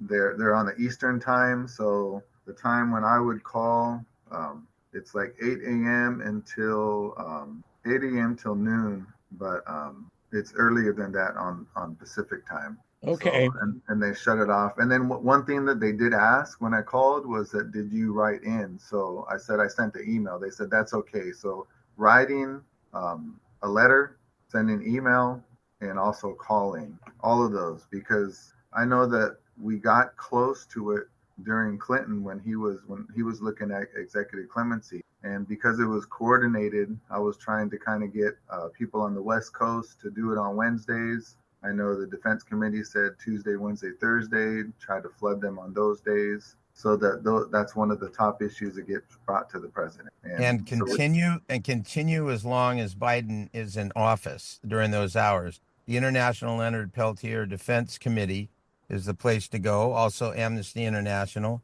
And this is the site right here. You can send an email letter from there. You can get the phone number and make the calls. And it's very, very important. I mean, we never thought that Julian Assange would be freed. So let's not despair, even though we do know the whole history of the FBI and how they're opposed to this happening. This is a very fluid time in the history of the world. And so let's not give up at all. Okay. Well, thank you, Adam. Tatanka, it's always, of course, you're an integral part of what we do here. So I just can't imagine how grim. We won't talk about it. We just got to get him out. And was there any talk about remanding him to the tribe? That angle, remanding him to the custody of the tribe? Previously, yeah, that was proposed. I mean, that's it. It kind of depends on who talks to Biden. You know, maybe they could propose that. But yeah, previously that's what they were talking. You know, just release him. He'll still be in custody within federal jurisdiction. You know, within his reservation territory, which is That Turtle would Mountain. be that would be great. That's all he's probably going to do anyway. So, Yeah. all right, everybody. Well, from your lips to God's ears, let's get this done. Let's get him out. It would be All enormous. right. Lynn Feinerman and Barbara Wright, while you're still with us, Adam. Lynn Feinerman and Barbara Wright. Go ahead, Lynn. Oh, Can't mute myself. I can't unmute myself. You're good. You're good. Hello. Oh, okay. I just wanted to add to that today on KPFA, I heard that there are actually some what they call negotiations going on between the Native American community and the Biden White House. That's number one. Number two, Grigri flashed it on the screen for a little bit, but there is a Senator Schatz, I believe, from Hawaii. Yeah, Hawaii. He's from Hawaii. Who is pushing hard on the Biden administration to free Leonard Peltier. So, as they say, keep those cards and letters. Well, as mentioned, as Adam said, they don't need to free him. All they need to do is remand him to the custody of the tribe, which, would save the federal government money. They wouldn't have to feed him anymore, and the tribe will take care of him. That's all he's going to do anyway. So let's hope. I don't know if it helps or hurts that Biden freed his son, but here we go. The negotiations she's referring to is that the indigenous tribal leaders have a meeting this afternoon at the White House. That's what she's talking about. And even if we don't hear something right away, we need to keep up the pressure because, as I say, this is in the entire world on all levels. We are in such a fluid situation. And it's critically clear to everyone on this call that the future of us here on Turtle Island starts with justice, land back, treaty rights of the indigenous people, and goes from there back through our whole history, slavery, etc. We can't move forward without this being primary. And an action like this that could free Leonard would be amazing. Do you want to say anything more, Adam? Do you want to say anything more before we sign off? I do. All the American Indian movement ever really tried to do is to get United States to abide by their own laws. They wanted justice, initially civil rights. Just don't be abusing our people just because you're a police officer. Moved on to land rights, moved on to treaty rights. The treaties in the Constitution are supreme law of the land. And the natives, when we made those agreements for our tribes, they were on a pipe. A sacred pipe. We abide by those because there's consequences. You break those. And United States made those treaties with us, but yet they broke so many of them, and that's all we ever wanted was for them to abide by their own laws. So the continued imprisonment of Leonard Peltier is just a continued symbol of oppression and injustice that the United States government has done to the Native nation. So it would be a really good thing if they would free him, if he wasn't in there anymore, because it's going to be something even more powerful if he dies as that symbol. Horrible. Be horrible. And Harvey, again, it's a lower bar. Freeing him is a big deal, but it's meaningless because he's just going to go with his tribe anyway. If we can just ask them to remand him to the custody of the tribe, it's a lower bar. Maybe that'll be easier. And do remember, moving forward, that it has always been the intention of the forces that are in the White House now that the action be taken to restore all civil rights to Native people while stripping away all autonomous rights, while taking the land. So it's in Project 2025 to develop federal lands, and they never did answer what do they mean. But Kristi Noem, who will be in a new position, it will have some influence on that. And so that is at risk. Give Native people, all the civil rights the same as every American's, and take away all their land for development of whatever, all the. And Barbara, if you'll hold, thank you, Tatanka, absolutely. And Dave Saltman, who's a longtime journalist, actually did a story on a situation where the American government, the federal government, did remand a convicted criminal to Canada. He was a Canadian. Dave, do you want to tell us about that, Adam? You should listen. I wanted to make the point that this is not just theoretical. There is actual precedent in the U.S. legal system for doing this. The guy is named Bruce Curtis. I interviewed him in prison. I made a film about him. He was thrown away for 20 years. It was a similar case. It was a murder case. There was squishy evidence. The gun that was presented as evidence went off in the courtroom. It did. And the defense had been, anyway, the details of the case are not urgent, but it's not all that dissimilar, okay?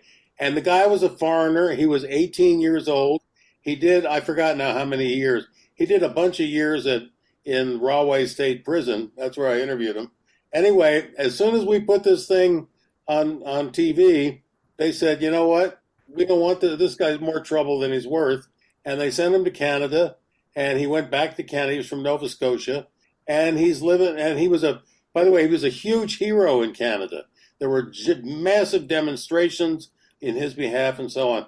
So there is, whatever the lawyers are doing, they should become, if they're not already aware of this case, they should become aware, because it's a real precedent for a pretty similar situation. Who was the president at the time? Let me think for a minute. Was it Reagan? No, it was after that.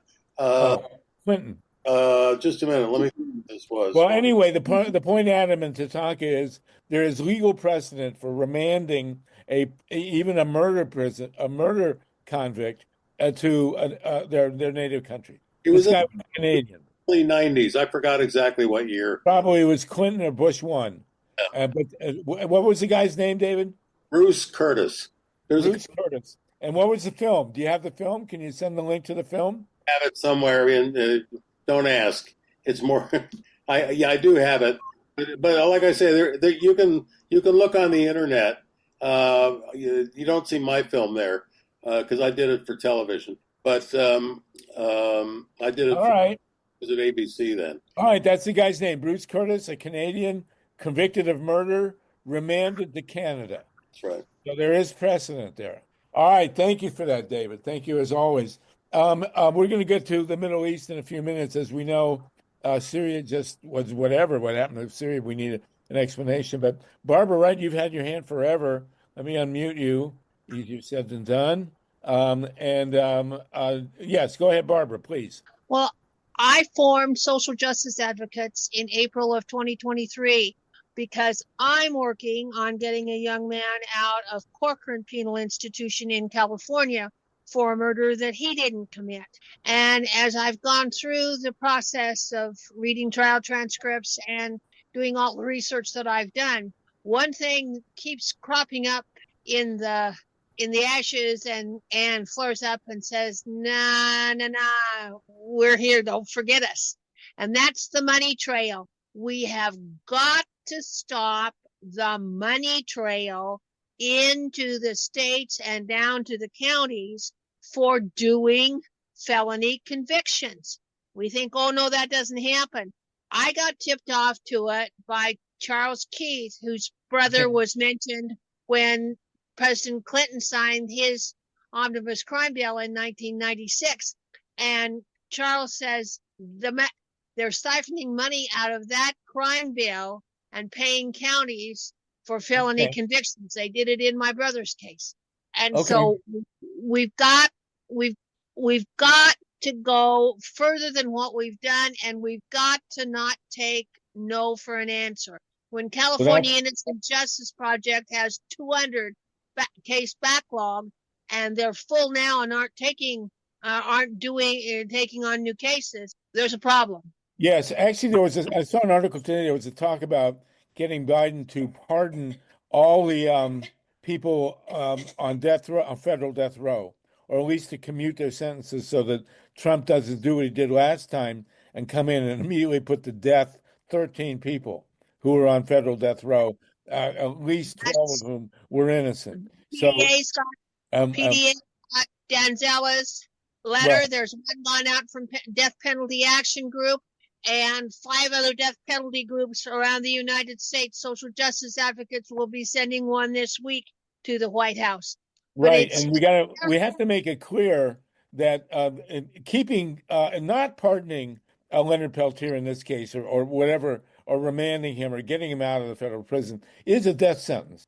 He will not live very long, unfortunately, if he is not remanded to the tribe. I mean, that's very clear. This is a death penalty case. 50 years ago, maybe not, but it certainly is right now.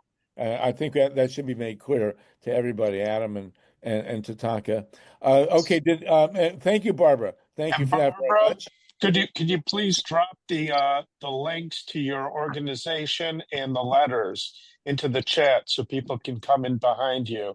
And we'd also like to invite you to come back and discuss the nuances of this case. But for now, we really need to focus like a laser beam on getting Leonard out, saving his life. And I think maybe what we should do is talk about how if we don't do it with Biden, Trump could swoop in and get credit for doing it himself. So, well, I would love that. That would be one. That's what I was thinking. If not Biden, then Trump may do it too. That's right. So we need to light up. Despite the FBI. Well, maybe we need to light a fire under Biden's butt and get him moving. And I know that might take a bonfire to get that going. But Trump is going to have a pardon palooza, pardoning all the January 6th convicts. So when he's got his pardon pen out there, and any port in a storm, if we need Trump to save Leonard's life, then, so be it. But Biden needs to get moving and do what he needs to do. Well, actually, I think Trump might make Leonard head of the FBI. That would be an improvement. But we can make that suggestion. All right, you guys. Adam, as soon as the call is done, by the way, I am going to send an email to the White House. So I hope everybody will do that. It would be, I don't want to say it. It would be just a great, great thing. It would be a tremendous relief. I can't even begin to describe to have see Leonard remanded to his tribe and back up there. And, it would just be phenomenal. So let's keep at it. We will be back on this next week. TATANKA, thank you so much. Well, I want to thank Adam Thunderface at the last minute for coming on. Hope you come back, Adam. Thank you very much. Yeah, and thank you all for the beautiful hard work everyone's doing. And please, everybody, if we can all just on here, if everybody commits to send a message, that can get it to the top of the remarks, and Biden can hear about it today. Well, and don't forget to pass on the knowledge of this case that Saltman. There is precedent for remanding a death penalty prisoner. This guy was on death row, for God's sake. So let's do it. All right. Thank you very much, everybody. We are now going to do the death-defying move of moving into the Middle East. I was hoping that LUCIAN TRUSCOTT would join us, but maybe he'll do it next week. I also want to have Greg Palast back on to talk about, we're looking at the possible dimensions, and we do have to get no matter whether we get to the Democrats or not, we have to get to the bottom of the catch 2024 here and see what really happened with this election. This assumption that everything was clean and by the book is simply does not hold. I mean, listening to Steve Spoonamoore, which I will transcribe, so I'm going to listen to him again, is really powerful and important. We have to know what happened here, for sure. TATANKA, did you want to raise your hand and say something? Yeah, I just wanted to say back in the discussion about the Vatican, I know two people very close to Pope Francis and the Vatican, and it would be interesting to know the updated version and people who know what Steve Bannon has been doing in there.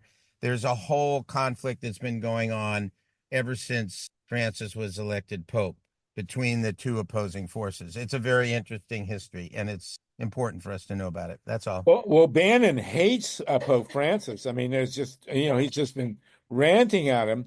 And Right. I got to say that the Da Vinci Code, I know it sounds out of left field, this huge bestseller by Dan Brown, the Da Vinci Code, I read twice. It's one of the most powerful pieces of feminist literature out there.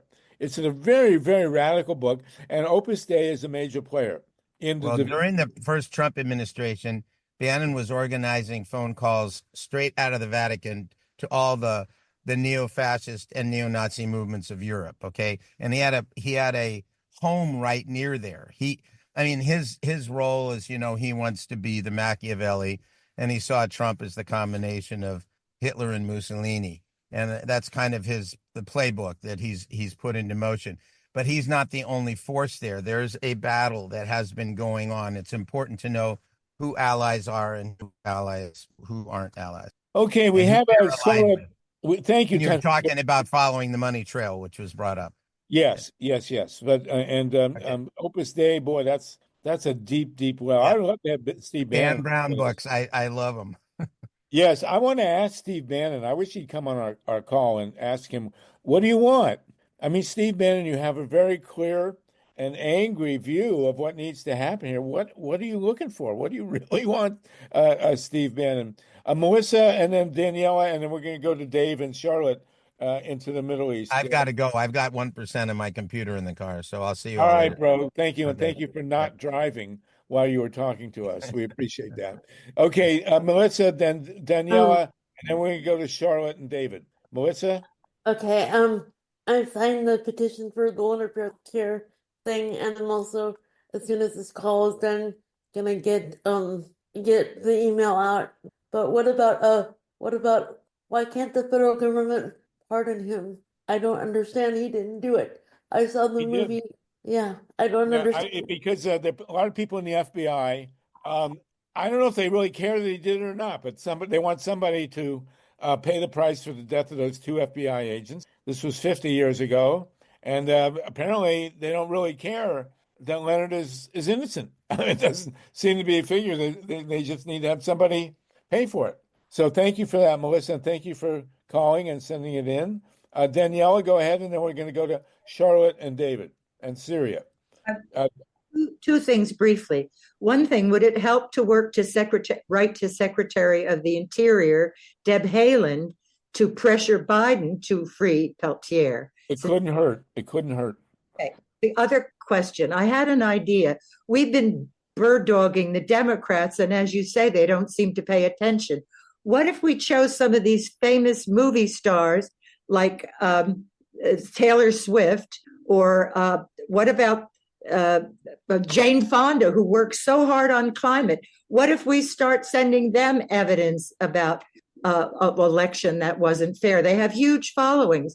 We should start letting these superstars know the election isn't fair. Maybe that would get us more traction. Well, I think you're right. I think it will. So that's why I'm going to transcribe what we said today. And we need to have a coherent picture. Well, we did not talk today in great detail about what Greg Palast has worked on, which is the stripping of the voter rolls. Yes. They're saying the Democratic vote count in this election was way down, but the polls were mobbed. I mean, there were huge lines. I don't believe that. So we'll see. Endorsement she had from Nobel laureate scientists, famous movie stars, famous. It's unbelievable that she lost. Unbelievable. I don't believe it myself, but she don't get me going. We've been doing this for 25 years. Okay, so we did have a right-wing leader flee from a country, Syria, but the outcome after Gaddafi left Libya was not all that great. What is going to happen now in Syria? Let's start with you, Charlotte, and then David Saltman, our two great Middle East experts. Charlotte, Dennett, what just happened in Syria, for God's sakes? Oh God. Listen, it was coordinated.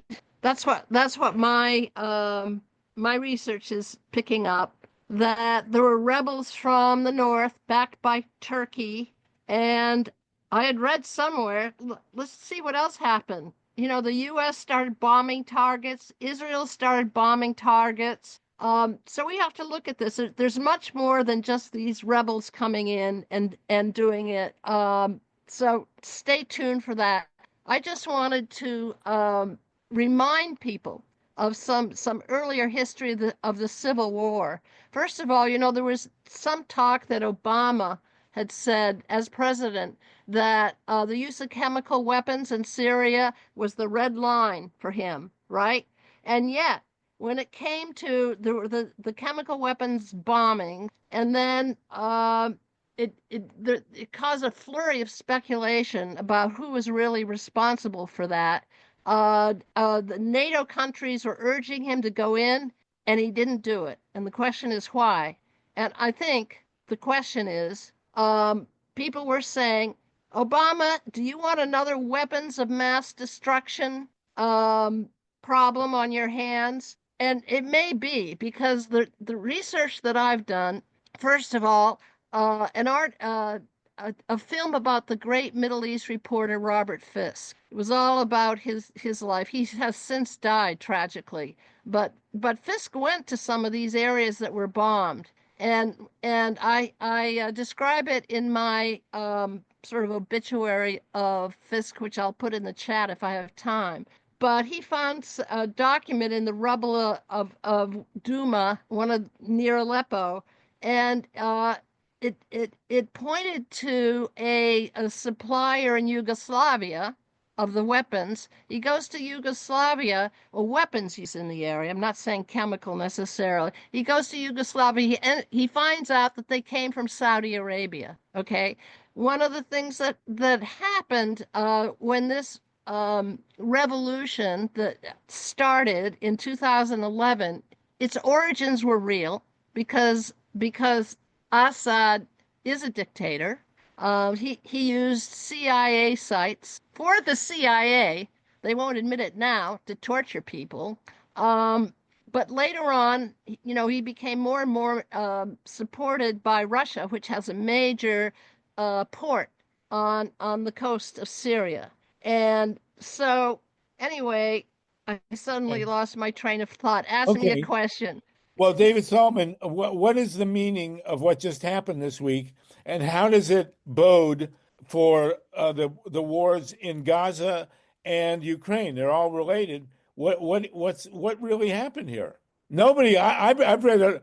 People are all over the map about the meaning of this revolution. I've even heard that the United States worked with Al Qaeda to get Assad out. But who knows? What do you think? I hadn't heard that last one. But, Osama bin Laden used to be our guy until he wasn't, so it doesn't really surprise me that much.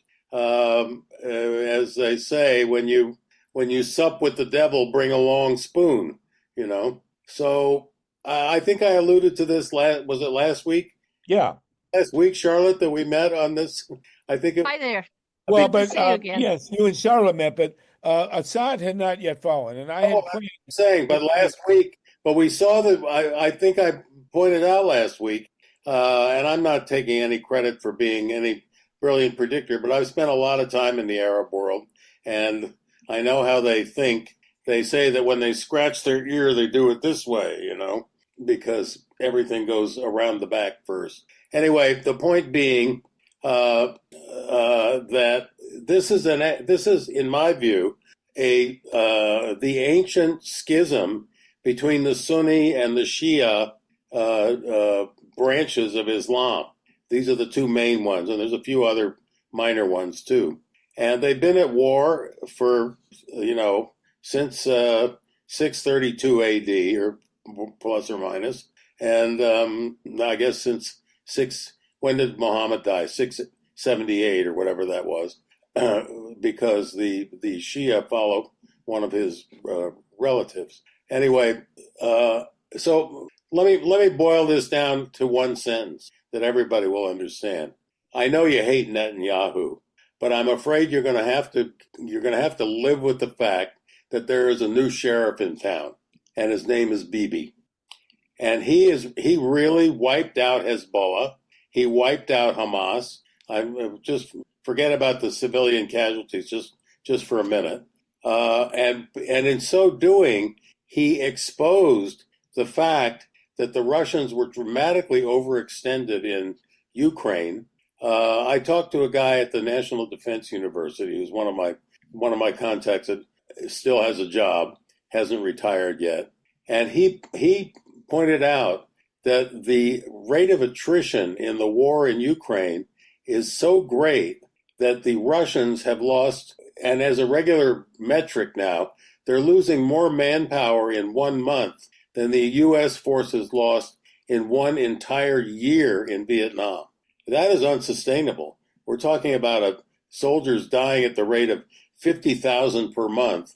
And the economics beneath that are one drone that costs $1,000 can take out a $2 million battle tank. Tanks are now extinct. You won't see them on the battlefield anymore. And basically, Netanyahu, either knowingly or unknowingly, and I want to say knowingly, I mean, if you want to give the guy credit for something, give him credit for being a good soldier.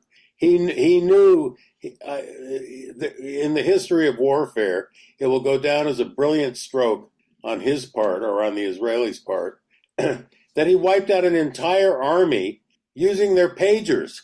I mean, that was, as a professional magician, I admire that kind of trickery. That was really good.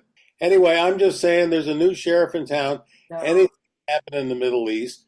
I think that NATO might be toast. And I think that the fact that Turkey is part of NATO and that Turkey is supporting this revolution is going to be a problem for the U.S. And that Trump's getting out of NATO, I don't know what it's going to be a mess.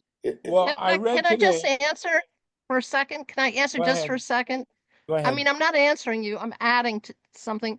This is a long-range plan. Some of you may remember that right after the invasion of Iraq, former NATO commander Wesley Clark had a talk with a Pentagon official who told him that there was a plan afoot and there was going to be regime change against 7 countries in 5 years. What were those countries? I'm going to remind people: Iraq, Syria, Lebanon, Libya, Somalia, Sudan, and Iran.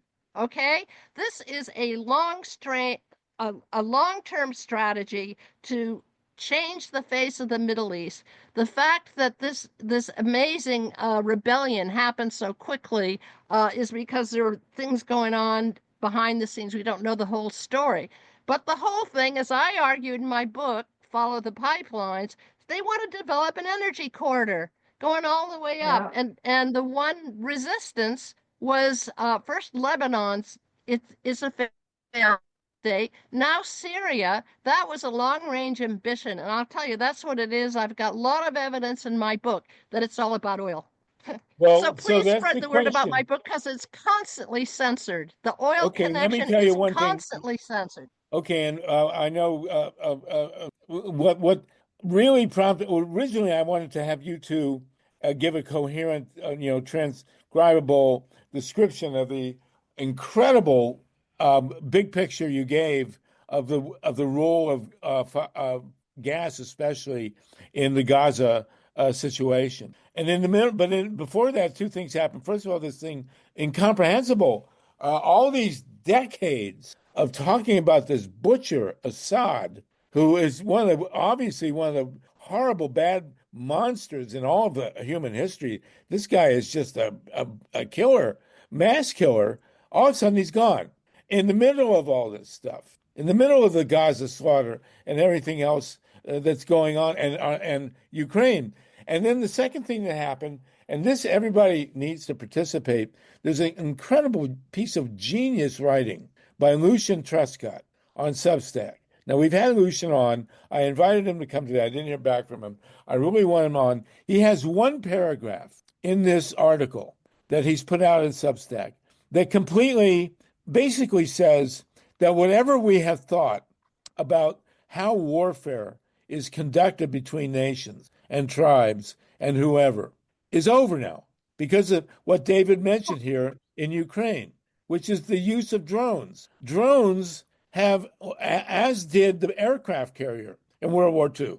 You know, the Battle of Midway in 1941-2 changed everything in terms of warfare. Battleships were suddenly obsolete. It all turned, the entire World War II in the Pacific turned on the fact that the Japanese missed our aircraft carriers in Pearl Harbor and then lost 4 of them at Midway within about 10 minutes, by the way. You know, the four Japanese aircraft carriers went down, one of them almost by mistake. It was just a single bomb, and that changed all of warfare to come. What Lucian Truscott, who would really know, he's a friend of David's and has a tremendous personal and professional military history, is saying in this article on Substack is that drones have rendered tanks completely obsolete, have actually made the Russian Navy toast. They can't, they took Crimea. It no longer matters. And, this death toll in Ukraine, which we were told, by the way, about a year ago. I had Ray McGovern on, who's a former CIA guy. And he basically assured us all that the Russians had won in Ukraine. And now Lucian Truscott is saying that's the article. This article is astonishing, and I urge everybody to read it.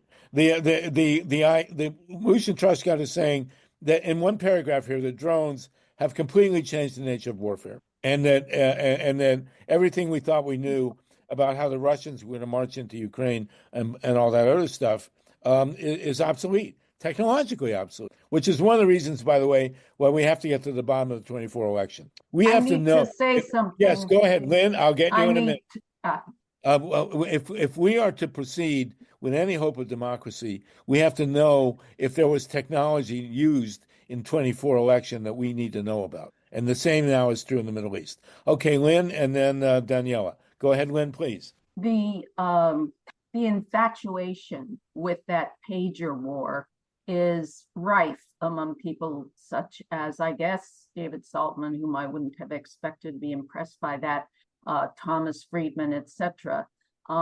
It is just another example of the glorification of cruelty. We say that, now we're not killing people, we're droning people.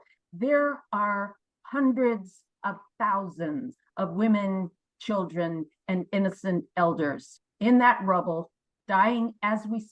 The children in the Middle East comprise, and in Gaza in particular, comprise the highest number of amputees, of child amputees in the entire world.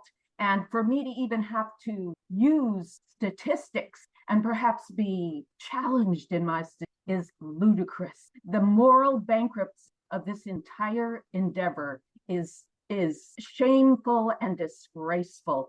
And to think of Benjamin Netanyahu as the new sheriff in town who paid Hamas to do what it did for decades before they likely, and I would bet on this, paid Hamas to come over that border and kill all those left-wing and secular people. They were the sacrificial lamb to the right wing. And as far as I'm concerned, this discussion it has nothing to do with humanity. And no one should ever, not ever, tout Benjamin Netanyahu as anybody's sheriff. I mean, it makes, people blanch at high noon. Okay, thank you, Lynn. Daniela? Oh, wait, you're muted. Sorry. Anybody else wants to speak, please raise your hand because we're almost out of time. We're down to 15 minutes. I don't know why I can't unmute you here. Unmute. Can't hear you. Unmuting and it's not happening. All right, now you are. You're good. You're good. I kept clicking. I want to agree with Lynn. This is a horror. Bibi Netanyahu is a monster who forged this war and let October 7 happen so that he could stay out of jail and not be tried. This is a horrible genocide. My family and friends are with Jews for peace. It's not anti-Semitic at all to say that Bibi Netanyahu is one of the monsters of our century.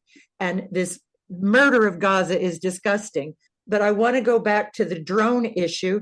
We're having mysterious drones flying over New Jersey lately. Have you heard the news? Yeah. And FBI claims they don't know what they are. But Elon Musk has bought some important drone manufacturing corporation, and he is controlling that. So these strange drones flying over New Jersey are pretty scary. I understand that there are drones can fly right in your window and kill you when they want to make a big drone warfare. However, I also want to remind everybody that what started the Syrian revolution was a huge drought in the farmland. And the farmers were thirsty and starving, and this huge agrarian society moved into the cities and asked Assad for help, jobs, food, water, and instead he decided to murder them all. And that's what started the revolution. It was climate crisis. It was a huge drought in the farmland. So we need to remember that. And what we're facing with this new administration is not just the end of democracy, but possibly the end of ever correcting the climate. That's why we have to be so passionate about saying that this election was false in every way we can. I think we should contact all the famous movie stars and scientists and everyone with our evidence about the corrupt election, because this could be the end of a livable planet for all the young. And that's why I'm so passionate about it. And I totally agree with Lynn. We've become in a time when it's just so disgusting. We have Hitler in charge of our government on January 20th, and he won with propaganda, lying, cheating, stealing. He won the same way Hitler did, and he's got a bevy of fascist billionaires behind him. Peter Thiel, Musk, three guys from South Africa who left South Africa when apartheid ended, because this is racism. That's what Trump is and his white supremacists and women haters are about. We need a huge rainbow coalition of people of color and women to resist the horror. Thank you for listening. Thank you. Julie Weiner? Yeah, right on, Charlotte and Daniela. I could also add, we've got 3 of the Brooks Brothers rioters who helped overthrow the election of 2000 on the Supreme Court now. But I wanted to mention something I put in the chat, going back to the ownership of Dominion. I just got an email from the person who told me about Staples Street, that Staples Street bought the company in July of 2018, which was 3 months after Steve Feinberg, his mentor, was appointed chair of President Trump's Intelligence Advisory Board. So that's another link between the Trump campaign and the Trump intelligence and the Dominion voting machines. Okay. It's in the chat if you want the link to the PR Newswire article about it, and I posted it earlier in the chat. Well, of course, it's all a little confused because of Trump's attacks on Dominion and Dominion's legal case against Fox. It steps off into the twilight zone here, but that's of interest. We've got 11 minutes that we can go with, or we can end earlier. But Charlotte Dennett, go ahead. Anybody wants to say something? Raise your hand now. I want to come back to the chemical weapons things because they're using it all the time. They're reminding people that Assad killed his own people. When I went to Iraq way back in 1976 and to look at the Kurdish situation, the same thing was used against the Iraqis then, that they gassed their own people. And the Iraqis were vehemently denying. I don't know about subsequent efforts, but back in 76, they denied it. Now, I want to read something that came out in a documentary on Robert Fisk. Just this one sentence. By the end of the film, we learn that members of the Organization of the Prevention of Chemical Weapons had been pressured to suppress a dissenting 15-page report that found no evidence of the chemical attacks being dropped from the air by Syrian helicopters, as the official report alleged to the contrary. And there's an MIT professor, I don't have his name, he studied the same thing, and he said that the chemical weapons could not be traced to the Syrians. Now, mind you, I know that Assad became a horrific dictator. And, one has to ask why. Why are all these awful dictators around? I feel so much for the people of Syria. They so want democracy. I'm very skeptical. Look at what happened in the Arab Spring. We were so full of hope that it would bring a time of great democracy, and it didn't happen. And ultimately, the people that are going to call the shots are the oil companies, big oil, big military contractors, big banks. The last thing they want is a secular nationalist regime in Syria. They don't want that. They never have. They get rid of those people, and then the people turn to Islamists. So I'm saying that I'm skeptical that it's going to be a wonderful new phase. It's going to be the new Middle East according to these big guys that want it on their terms. But how much it's going to be democratic, I question it. We'll see. Even some mainstream people are very cautious about what this getting rid of Assad really means. Well, directly for us, the curious question also is what does it say about Ukraine, and what is Trump going to do with Ukraine, and where does that all fit in? No one doubts that there's a heavy fuel dimension to the Ukrainian war, and I have to mention also, and this has not been mentioned, it wasn't mentioned by Lucian Truscott in his article either, which is we have to remember there are 8 atomic reactors operating between Ukraine and Russia in the war zone. This has not happened before. There are 6 reactors at Zaporizhia. There are 2 at Kursk in Russia. All it would take in any case is a single mortar shell to create another Chernobyl and carpet Europe or Asia or even Africa with atomic radiation. And, the damage done by Chernobyl is incomprehensible. We have people running around saying, only 30 people died.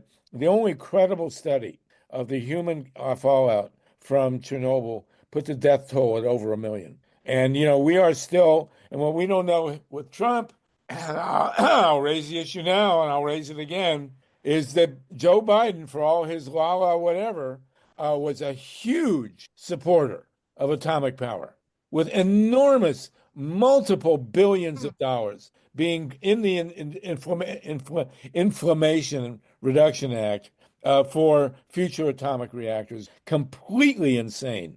And, Bobby Kennedy did write the introduction to my book, Solartopia, which called for a 100% green-powered future. So, I will have to say that, horrified as we all are with what happened in 24 in this election, that it would be hard for Donald Trump to be worse on atomic power than Joe Biden was. And we'll see what happens. David Saltman, did you want to? Sorry, go ahead.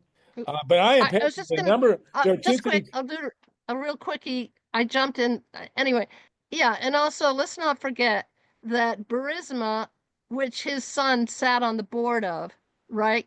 There are big plans which Biden supported for Burisma to develop the huge oil and natural gas reserves in eastern Ukraine. That's why all the fighting is over eastern Ukraine. And so they're both got lots of baggage in this story that's never been fully and yeah, the nuclear threat, absolutely.